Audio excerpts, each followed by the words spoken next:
नमो बुद्धाय. सर्वांना क्रांतिकारी जय भीम. आज आपण आहोत नागेशवाडीच्या या डोंगराळ पायथ्याशी.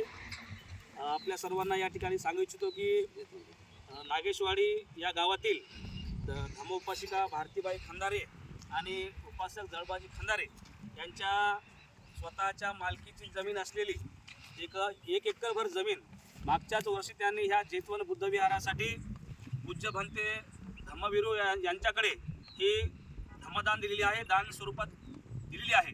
आणि त्याच जागेवर आपण या ठिकाणी उपस्थित आहोत.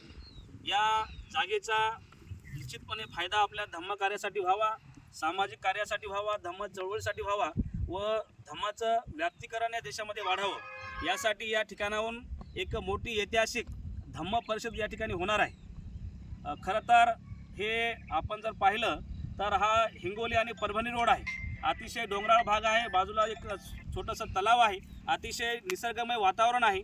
आणि अशा ठिकाणी 1 एकर जमीन खरं तर समाजासाठी आणि धम्मासाठी दान देणं ही अतिशय कौतुकास्पद गोष्ट आहे. एकीकडे आपण जर या समाजामध्ये पाहिलं, या प्रवाहात जर पाहिलं तर आज भावाभावाचे धुऱ्यासाठी भांडत होताना आपण पाहिले, एकमेकाचे तुकडे पडताना पाहिले, अनेक जण भांडण करून जेलमध्ये सरताना आपण पाहिले.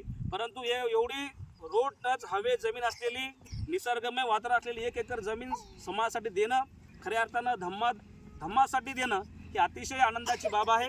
खरं तर मी आपल्या सर्वांच्या वतीनं मी त्या खंदारे परिवारांचं या ठिकाणी मनपूर्वक कौतुक करतो, त्याचं अभिनंदन करतो.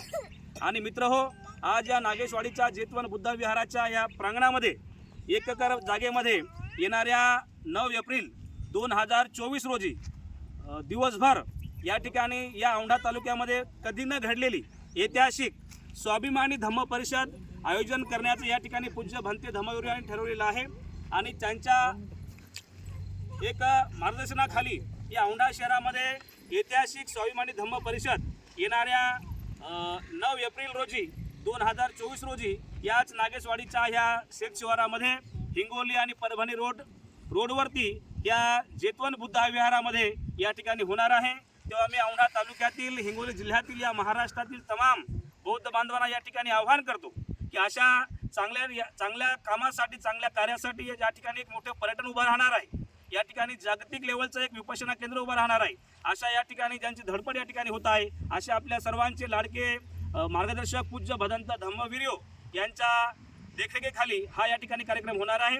तेव्हा सर्व तमाम महाराष्ट्रातील, जिल्ह्यातील, तालुक्यातील सर्व बौद्ध अनुयायांना या ठिकाणी विनंती करतो की या होणाऱ्या धम्म परिषदेसाठी आपण सर्वांनी तन मन धनाने जे शक्य होईल ते, कोणी धम्मदानाचा असेल, कोणी श्रमाचा असेल, कोणी ज्या प्रकारे मदत करता येईल त्यासाठी आपण या ठिकाणी प्रयत्न करावा. येणारी 9 एप्रिल 2024ची ऐतिहासिक धम्म परिषद आपण सर्वांच्या उपस्थितीमध्ये, सर्वांच्या साक्षीमध्ये आपण या ठिकाणी संपन्न करणार आहोत. तुर्तास आज या ठिकाणी या कार्यक्रमाच्या स्थळी पूज्य भंते धम्मवीर यांच्या हस्ते या ठिकाणी आपण एक नवीन बोरचं उद्घाटन या ठिकाणी केलेलं आहे. लवकरच या ठिकाणी बोरवेल येऊन या ठिकाणी बोरवेल पाडून पाण्याची पूर्तता करण्याचं काम या ठिकाणी होणार आहे. तेव्हा पुन्हा एकदा आम्ही सर्वांना विनंती करतो की आपण ह्या सद्कार्यासाठी, चांगल्या कार्यासाठी सर्वांनी मदत करावी, अशा प्रकारची अपेक्षा व्यक्त करतो. आणि सर्वांना पुन्हा एकदा क्रांतिकारी जय भीम करतो. नमो बुद्धाय.